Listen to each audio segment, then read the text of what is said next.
Hello YouTube, welcome to another episode of On the Bank Angling. Today I'm going to show you how to catch carp using just a loaf of bread over a short session. I've gone to do a few things today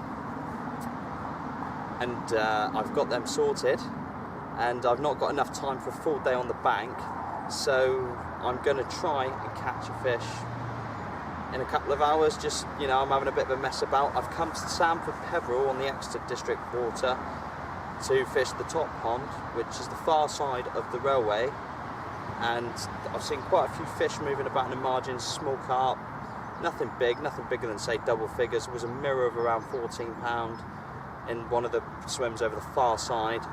I've put a little bit of bait in every sort of little nook and cranny that I've found, and the way that I've done that is I've got the bread, I've took the slice of bread, I've took the crust off it, and I've crushed it up nicely into a nice sort of ball, and I'm plucking bits off it, just rubbing it down, and then just putting it in the margin. So it's just little tiny bits of bread everywhere, and then I'm just topping that off with just a couple of small CC more Pacific tuna boilies. I'm crumbling them up and I'm just putting them over the top, and then what I'm doing with the crusts, I'm just flicking them out just randomly around the lake, so that if any fish, it's really high pressure, it's quite warm.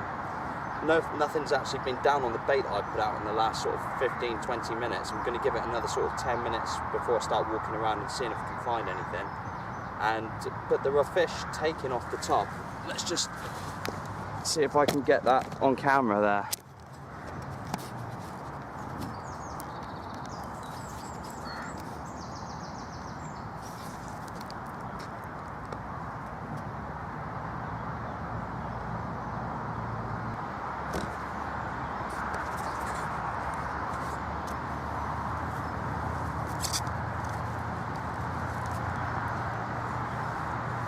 Well, I tried and I failed, which is just sod's law to get on camera the fish taking the bait, but there are fish taking bait off the top, which is quite surprising really, because it's not that warm.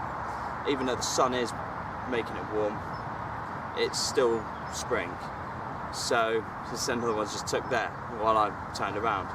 So I'm going to put a little bit more bread. I've got a couple of crusts obviously, which I can't really crush up and make into like a sinking bottom bait. So I put one in the corner over here, and the fish are taking over there. So I'm going to go and take another crust over there, put another crust in, and hopefully those fish will start taking that crust a bit more confidently, and I can nail one off the top. That wasn't the original plan. I was planning on fishing a slow bit of sinking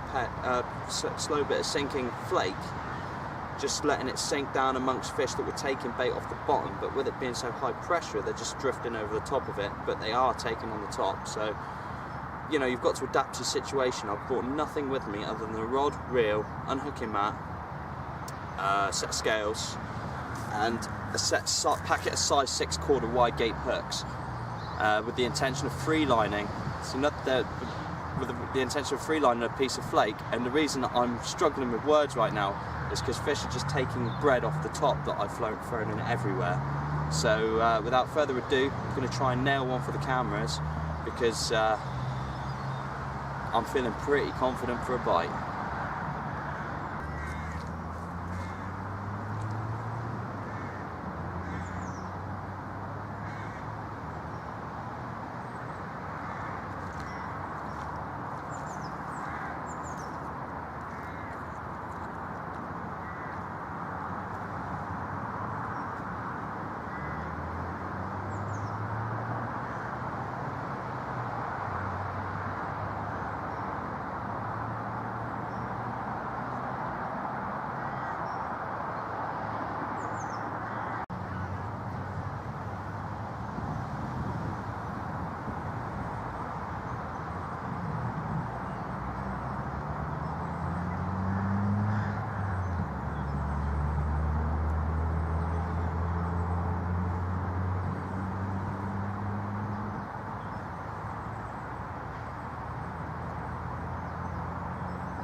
Okay, so while I've left that bread out there for those fish to get confident feeding on, I'm going to run you through a few of the things that I'm going to be using.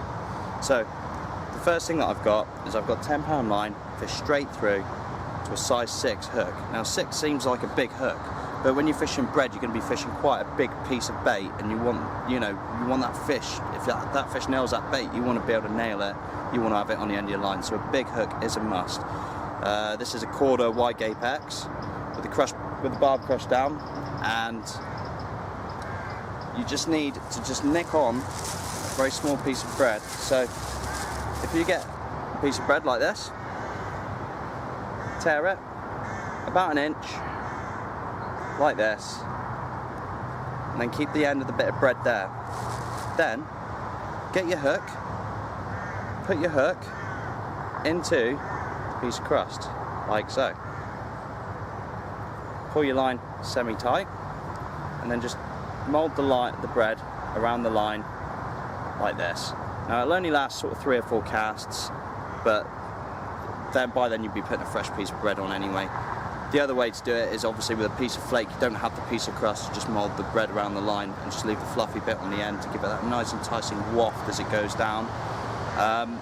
One thing that I would say is if you are fishing a short session, travel light, because if you've got everything with you, then you'll be inclined to stay in one place, and if the fish aren't there and you've only got a very small amount of time, you want to be moving around, maximising your chances of actually trying to catch something. The other thing that I would suggest is getting yourself a decent pair of polarised glasses. These are Fortis ones, and they are brilliant. There's loads of stuff that you can see that you wouldn't see if you weren't wearing your glasses. You can see the fish cruising subsurface, you can see straight down to the bottom of the water, especially on a water like this that's gin clear. The last thing that I suggest is get a cap, because that also reduces the glare from the sun. For a sunny day like today, it's very difficult to see in because you're squinting. This cap just removes that squint so that you can see clearly without having to squint. So without further ado, let's see if a carp wants to suck this up.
So, when you're casting, always dip the bread just in the water, just to take a little bit of water up, just so it makes it a little bit heavier and a little bit easier to cast.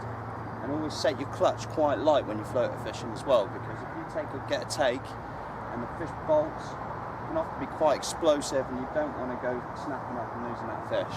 So, those are 2 really important rules when you're floater fishing.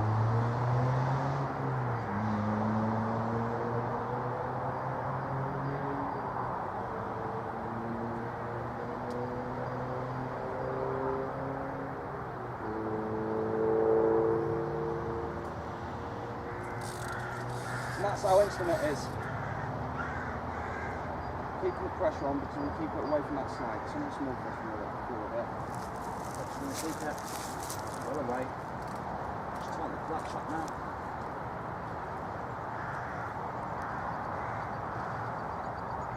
Keeping that pressure on.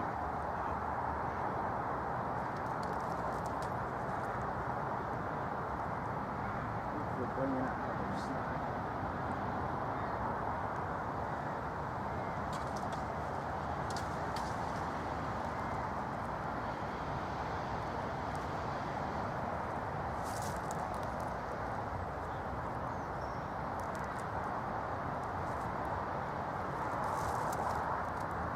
I've got some miles away. come back through the snag, so I'm actually double snagged up here. This ain't good. Hooked the fish pretty much instantly. There's fish actually feeding down here on the spot. I'm completely oblivious to the fact that I'm hooking to a fish here. Just coming in, having a little nibble. Off they go. But there's no way I'm going to get this fish out of here. I'm gutted. I've literally been in the water seconds.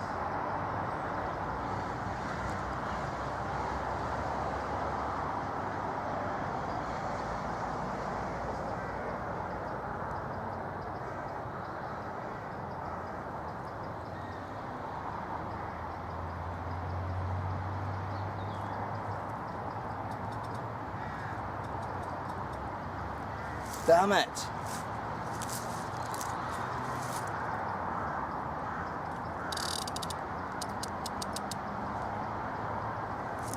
I don't know whether I can get that angle. Oh.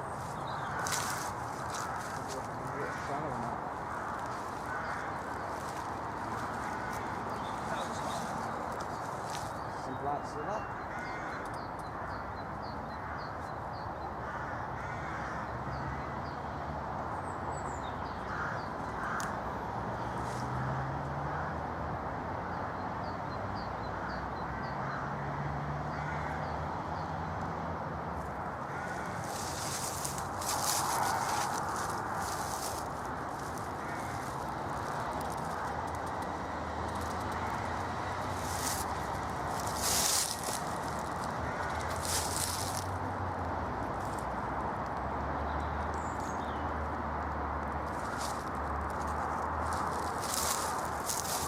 On the plus side, I did just get my hook back.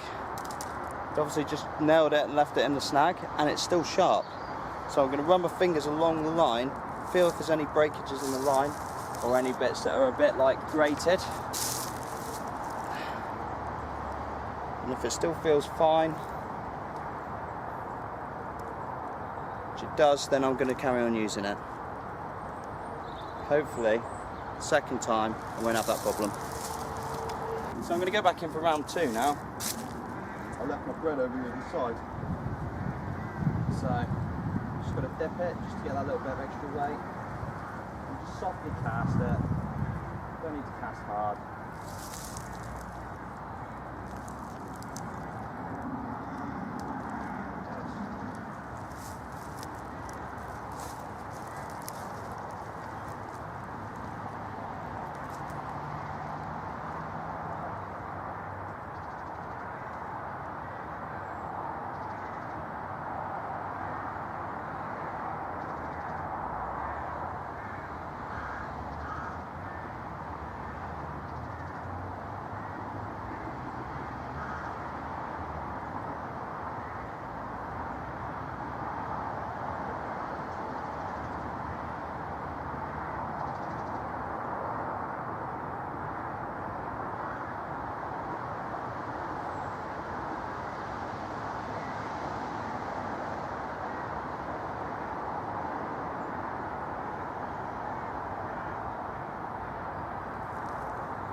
It's actually drifting in nicely on the wind now in towards that bush, so it's pretty cool.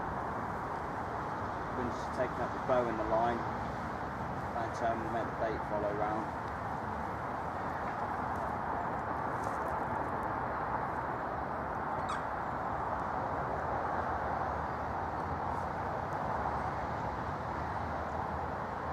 Someone just went for that, but the hook's still on it. A little nudge just to make sure the hook is still there, so that's good. I'll come for it again. Nope, just slide away from it. Third time lucky maybe? The hook come out to take. Oh, the hook's still in the bait.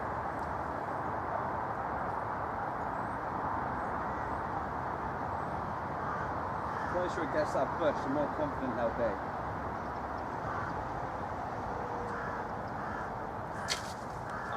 Damn you.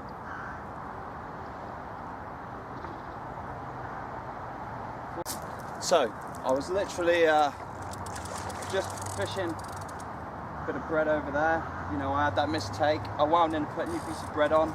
and another little common came in onto the baited spot that I just that I'd had baited, and I literally just crushed a little bit of flake around the hook, flicked it down on it, it just looked at it once, bang, nailed. So just hooked that one. Oh, it's a stunner. It's not very big, it's tiny, it's like 3 or 4 pounds, but at the end of the day, just come in for a few hours to get a few bites. That's brilliant. It's just what we want. It's not the biggest carp in here, I don't think, but it's definitely a nice fish.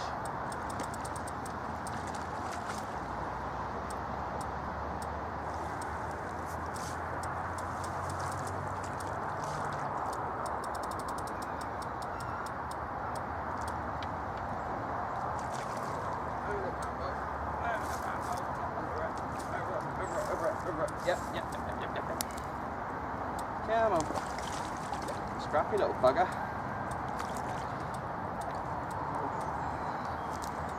Sideways. That's him. In the net. Yes.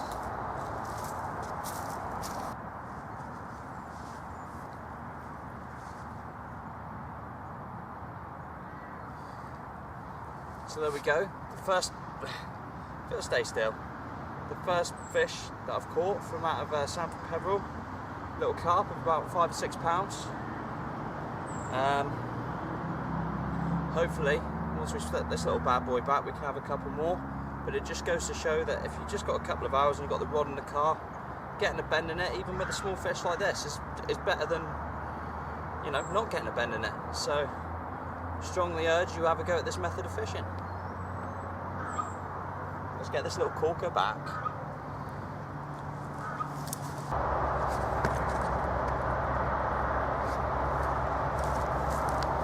So I've got the bait out again. Fish has just risen just to the left a bit, maybe a rod length or two. Definitely knows the bait's there. I've only had the bait out seconds, hopefully it gets nailed again.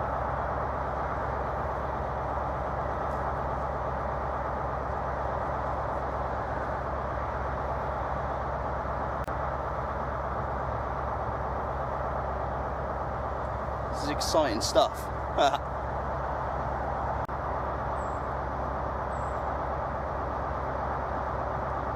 we go.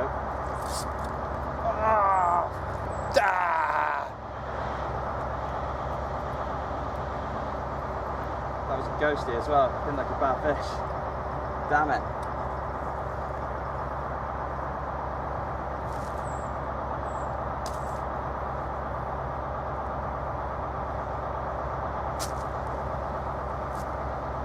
Exciting stuff, man. Love floater fishing. Surface fishing is my favourite type of fishing.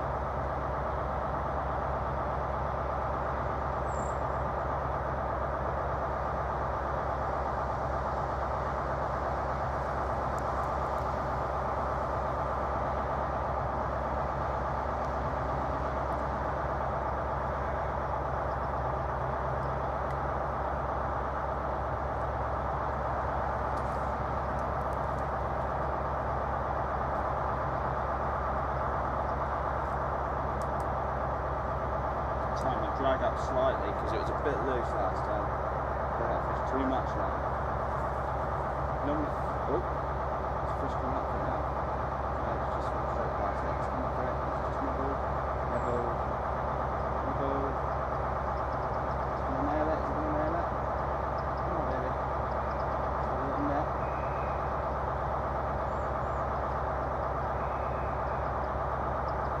See, that's where the Polaroid glasses come in so well. I can see these fish coming off this bay, prepared, I know what's happening. And the problem is sometimes you're a bit too prepared and you strike early like I did a second ago. Here comes another one. Oh.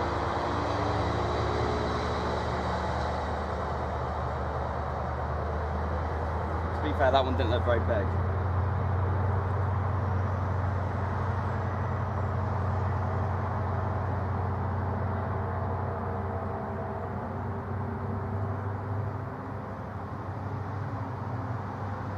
Mending the line so that I've got direct contact with the bait at all times.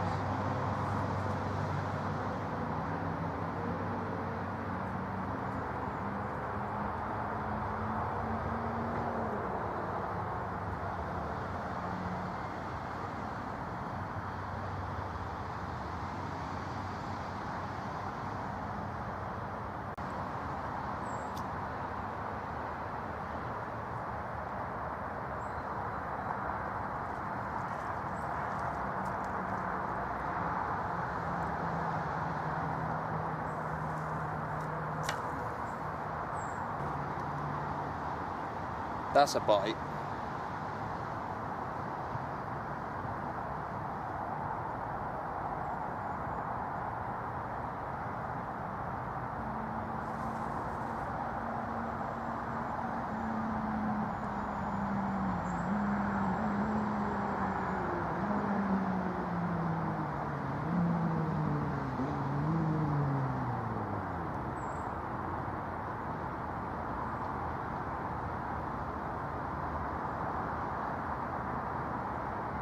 If I don't have anything in the next minute or two, I'm going to move to the next swim.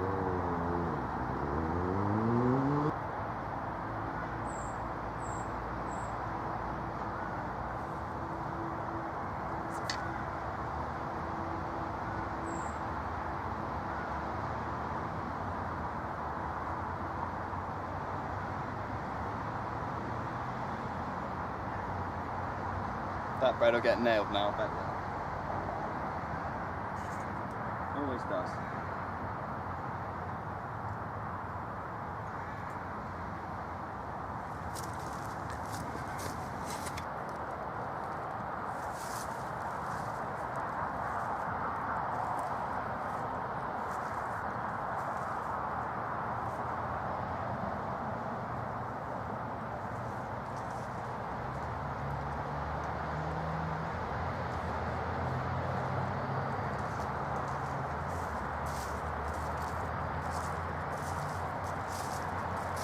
So I've walked around the pond several times now, and that little brief period of feeding, really I should have capitalised it more and not spent so much time recording. I should have spent more time fishing, but you learn from your mistakes. That was obviously the prime bite time, but I can't see anything moving about in the margins now. I'd imagine the fish have gone into the middle where it's slightly deeper water and they're kind of holding down. I've got like 10 minutes left where I can catch a fish, and I don't think it's going to happen, but you know, I fluffed up 2 chances. I lost one and I had one in maybe an hour and a half fishing, 2 hours fishing. So it just goes to show that if you are going to fish light and you're going to move around a bit, you can catch fish in limited sort of time, even in the middle of winter. You know, I mean, it's not warm at all today. It's probably about 5 or 6 degrees at most.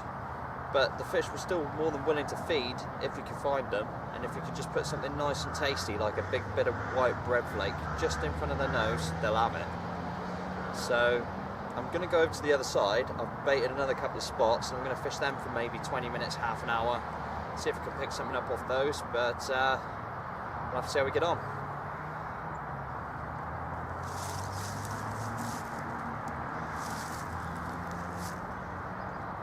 Strange though, because the lake's gone totally dead in that time. You know, as soon as the sun sort of started to drop just the tiniest amount, the complete lake's gone dead. I've not seen any fish in the margins or anything. It's been an absolute nightmare. And one thing that I would say as well is that even though these fish are small, they're quite cute. You know, I've watched them trying to take my bread and they've just gone, nope, not having it, not having it.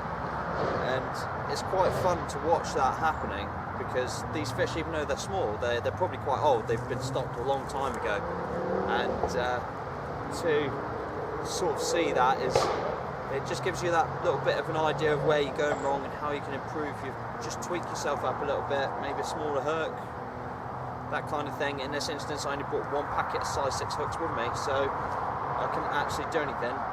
Oh, saying that, someone just nailed something off the bush. I'm getting the rod out.